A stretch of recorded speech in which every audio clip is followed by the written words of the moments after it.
Hello, our guest for this edition of ASTA is Carrie La Tour, Executive Director of the Downtown Las Cruces Partnership. Carrie, thank you for joining us. Thank you for having me. Let's begin by telling us a little bit about Las Cruces Downtown Partnership. We are a nonprofit organization that is charged with the revitalization of downtown. We are a Main Street community, which is a certified community through the state and nationally. And what does that bring to the community, having those designations? It helps bring us resources from the state. So the Main Street communities throughout the state get assistance from the Economic Development Department for the state of New Mexico. And we get technical assistance. We are able to visit each other's main streets and learn from each other within the state of New Mexico. And it's a really popular program for New Mexico. Oh, terrific. So it's a great networking opportunity with other communities. Terrific. Well, it's already been a year since Main Street opened in downtown Las Cruces. How important has that been to the revitalization efforts? It's really, for me, it's when everything really was able to start, because it was very difficult to market the street when it was closed. And it was hard to justify for a business to come down when we didn't have the traffic count, which is why the businesses dried up when they turned it into a pedestrian mall 43 years ago. So it's been very important to have that street open and be able to tell people that we don't just get traffic on a Saturday when the market is open. We're getting traffic now 7 days a week. Wow. And it's been great. Terrific. Mm-hmm. Now, along with the opening of Main Street, we're in need of a civic plaza. That's right. What would that do to enhance efforts downtown? That would allow us to have more events downtown so that we wouldn't have to close the street every time we have an event. That's been challenging, and so it would give us more space that we could use. And we have a lot of organizations and a lot of stakeholders that want to be able to use downtown now for their different events, and so it would really help us to have a plaza. And most communities in New Mexico have one. That's right. We're the second largest city in the state, That's right. and one of the few who doesn't have one. That is correct.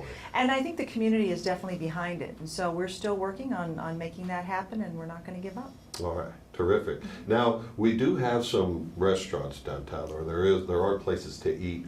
What efforts are underway to attract more eateries in the area? We have visited local restaurants to see if they want to open a second location. We have visited other locations in the state of New Mexico and into other states to see if they would be interested in relocating. It's a process, and it's going to take, like we said, the street's only been open for a year. And so as we get more traffic and I have more events downtown, people start taking notice, and that'll be the catalyst, I think, that gets businesses interested in relocating. So it's just going to take a little bit more time, but we have a list of properties that are available, and we work with the property owners to sort of bring potential clients to them. And that's what we just keep doing. We're not giving up, and we are talking to restaurants and businesses all over the place. I'm sure a lot of people are happy to hear that. Yes. One of the things I hear a lot about, and I'm sure you do too, and other people, is how nice it would be to have a bar, if you will, downtown, right. A place that sells alcoholic beverages. Mm-hmm.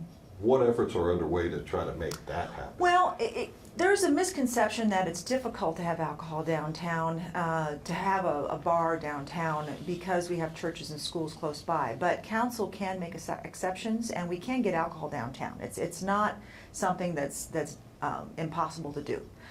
We already do have restaurants that have liquor licenses down here.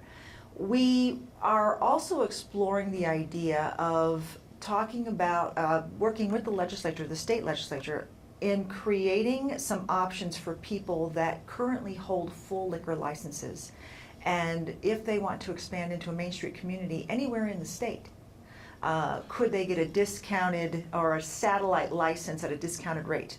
That would allow to be an incentive for someone who has a full liquor license to then have a second location in a Main Street community somewhere in and that's great, and they wouldn't have to pay, I assume, the full cost of a whole liquor which is license. Very costly. So but again, it's something that's in the just the beginning stages, and we haven't really explored it fully. We're still getting input from Main Street communities around the state and working with the Department of Economic Development. Is there anything that they can help us with? So we're still exploring it, but it's an option. Okay, and this ties back to what you were saying at the beginning about the resources being available with these designations. So right. Hopefully together we right. can make this happen statewide. Right, not just for Las Cruces, but for the entire state. But if the other Main Street communities weren't interested, then we would explore it on our own. Okay, very good. We've already been getting events downtown, or a lot more events are coming to the downtown area and beginning to attract people down here, which is what we want to see happen. Right. You've got Salsa Fest and the first ever country music festival Right. that we had last week. What else do you have in the works, or do you anticipate coming to downtown? Well, we'd like to utilize La Placita a little bit more, which is that space that is right next to where the Main Street Bistro will be again, opening in January. That's a beautiful space that I think that we could probably utilize 2, 3, 4 times a month, and we haven't been. So I think that needs to happen, and we've had some talks with other organizations that might be able to use it for stuff. We're also looking at expanding Salsa Fest so that it's not just one day, it's 2 days. To try and bring in some salsa dancing and salsa making and sort of combine that. Partnering with other organizations on their events and seeing how we can just expand them and make them better. For instance, the Country Music Festival is also happening when we have our Avenue Art competition on the last Saturday of April, and we're talking about maybe making a theme that ties into what the Country Music Festival is doing for the artwork. And so Okay. there are just ways that we can work with other organizations and encouraging other entities to use downtown as a venue for their events. And let's not forget the Farmers and Crafts Market that you Absolutely. touched on a little while ago, one of the biggest in the nation, and Absolutely. certainly growing in popularity. Right, and we've been talking with them all year and finding ways that we can help cross promote what our organizations do and how we can share in advertising and things like that. So it's been really productive. Terrific. Carrie, anything else you'd like to add about your organization or your efforts to revitalize downtown? Come downtown. Come on down, right? Support us. Come to our restaurants. Come to the Art Ramble the first Friday of every month.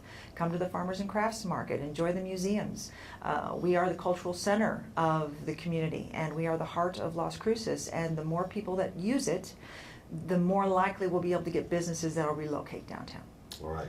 Very good. Carrie La Tour, Executive Director of Downtown Las Cruces Partnership, thank you. Thank you, Dale. Thank you for joining us. Appreciate it.